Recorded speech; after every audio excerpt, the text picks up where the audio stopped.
हरिओम हरिओम। हमारी बड़ी खुशकिस्मती है कि यार 2-3 महीने में आपसे दोबारा बात करने का मौका मिल गया। I am so lucky. 2-3 महीने भी कह दिया आपने सब। सर मल्ली वो समय बहुत ज्यादा हो गया। बहुत मैं कई बार सोचता हूँ बात करूं, फिर जब सामने आता हूँ मैं बोल ही नहीं पाता, मैं क्या बोलूं। जो कुछ क्वेश्चन होते हैं वो वाणी के अंदर वैसे ही कवर हो चुके होते हैं, हाँ, तो समझ ही नहीं आता कि बात क्या करूं मैं। ये यदि हमारे में जो चेंजेस आए हैं ये पहले आते तो हमारी जिंदगी बहुत आसान होती है। आज के मौके पहले सही जल्दी बात। अच्छी हो जाती। हम्म। जैसे चलिए आज भी खुश बैठे हैं ना। बाकी दिमाग भी कई बार भटक जाता है। जैसे हमारे बड़े भाई पिता समानते चले गए, दुख होता। अच्छा, क्या कोरोना से डेथ हुई है? नहीं, हम्म। हार्ट अटैक से कब? 3 हफ्ते हो गए।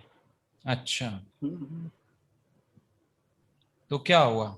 जानना तो सबको है ना। वही तो आप, आप समझाते हो लेकिन दिमाग कई बार फिर भी ना भटक जाता है। कोई बात नहीं, हाँ। प्यार होता है बड़ों से। हम्म, कई बार बड़े भाइयों ने पिता की तरह पालना की होती है, प्यार दिया होता है।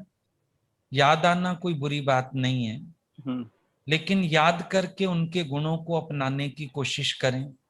आज उन्होंने आपको इतना प्यार दिया कि आप उनका प्यार याद करके रो रहे हैं। आप भी किसी को ऐसा प्यार दें कि किसी की जरूरत बन जाएं, किसी की हिम्मत बन जाएं, किसी की खुशी बन जाएं। आप भी तो ऐसा पुरुषार्थ कर सकते हैं। किसी को भी याद करो। रोने की जरूरत नहीं है, अगला कुछ लेके नहीं गया, सब कुछ देके ही गया है।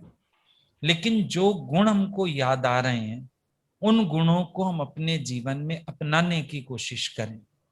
हम उन जैसे हो जाएं। हम भी किसी को इतना प्यार करें कि कोई हमें भी ऐसे याद कर बैठे आंसुओं से।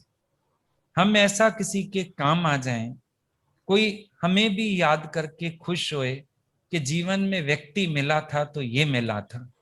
अब आप उस पुरुषार्थ में लगें। बैठ के रोने से कोई व्यक्ति वापस नहीं आता। हम्म, बैठ के रोने से कोई सॉल्यूशन नहीं हो जाता है। लेकिन आप खुद उस काम में लगें। और ईश्वर की अमानत तो ईश्वर को देनी है सबने। ठीक है, अपनी अमानत घर कुछ वर्षा ले, खुशी से देते हैं। जिसकी वस्तु ते सागे राखे, प्रभ की आज्ञा माने माथे। और उनके संस्कार, उनका आशीर्वाद, ये हमेशा आपके साथ है। उनको जीते जी आपको खुश करके रखना अच्छा लगा। हमेशा उन्होंने आपकी खुशी सोची, ब्लेसिंग्स दी।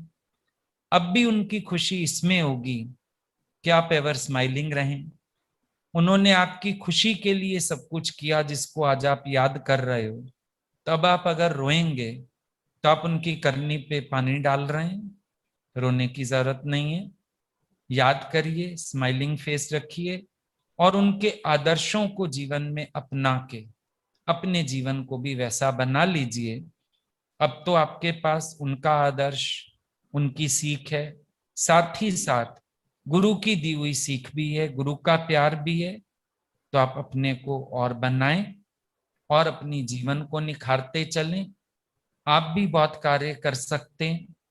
अगर आपको लगता है कि गुरु से हम पहले मिलते, शायद जीवन का रूप कुछ और होता, तो आज भी तो आप अपने जीवन को वो रूप दे सकते हैं। उस समय तो आप नौकरी धंधे में, चीजों में मस्त थे। आज आपके पास वक्त है। आज आप इस कार्य में हाथ बटाइए, सबको प्यार करने में लगिए। पार्क वार्क में जाइए, दोस्त बनाइए, सबको ये ज्ञान समझ दीजिए, अपने अनुभव सुनाइए। आज भी आपसे बहुत कार्य हो सकता है। जब आप लोग अपनी फील्ड्स में इतनी अच्छी अच्छी पोस्ट पे रहे हैं, कितनी अच्छी पोस्ट से आप रिटायर हुए हैं, तो आपके अंदर टैलेंट्स होंगे तो कंपनी आपको इतना रख के बैठी थी, इतनी तनख्वाह भी दे रही थी और डेजिग्नेशन भी दिया था। That means you are talented. आपके पास स्किल है, तो आप इस स्किल को इधर यूज करिए। आप इस स्किल को अब सबको नाम जपाने में यूज करिए। पहले आपने अपने स्किल को यूज किया, कितनों को काम सिखाया होगा, कितनों को सही तरीके से चलाया होगा, कितने लोगों के घर चला दिए, कमाना सिखा दिया। अब सबको सिमरन कराइए। आप जपे और नाम जपावे, सुन्नत कहत रहत गत पावे। अब आप इस पुरुषार्थ में लगिए, आपको बहुत मजा आएगा। ठीक है। तो जो ये परसों सत्संग था जिसमें कि आदमी किसी का नहीं होता है, मैंने अपने फैमिली ग्रुप में सभी को लिंक फॉरवर्ड किया। मैंने बोला इसको सुनो तो तुम्हारे को पता चल जाएगा कि दूसरों का हेल्प करने के अंदर कितनी आदमी को खुशी मिलती है। राइट। बहुत अच्छा है। जैसे जैसे बन पाए, जैसे जैसे ईश्वर प्रेरणा करे, वैसे वैसे कार्य करते रहिए, लेकिन लगे रहिए इसी काम में। सत्संग सुन लिया, फिर थोड़ा प्रसाद बांटने में भी लगो। अब हाँ, ठीक बहुत बात। सुना है, अब प्रसाद बांटो, ठीक बात सबको है। बांटो, सबको खुश करो। बहुतों को जोड़ सकते हो, बहुतों को दे सकते हो। आज भी आप हजारों को बांट सकते हो। जैसे रिटायरमेंट से पहले सोचा ना, लाखों कमा लें, करोड़ों कमा लें, एफडीआं बना लें, पेंशन का इंतजाम कर लें। अब मरने से पहले बहुत सारा सिमरन कर सकते हो, करा सकते हो। बिल्कुल ठीक अब है। लग जाओ पुरुषार्थ में। ठीक है। ठीक बात है। आपसे हाँ बातचीत होती रहेगी तो मन की झिझक जल्दी जल्दी दूर हो जाएगी। जी जी सचदेवा साहब, थैंक यू। बहुत बहुत धन्यवाद आपका।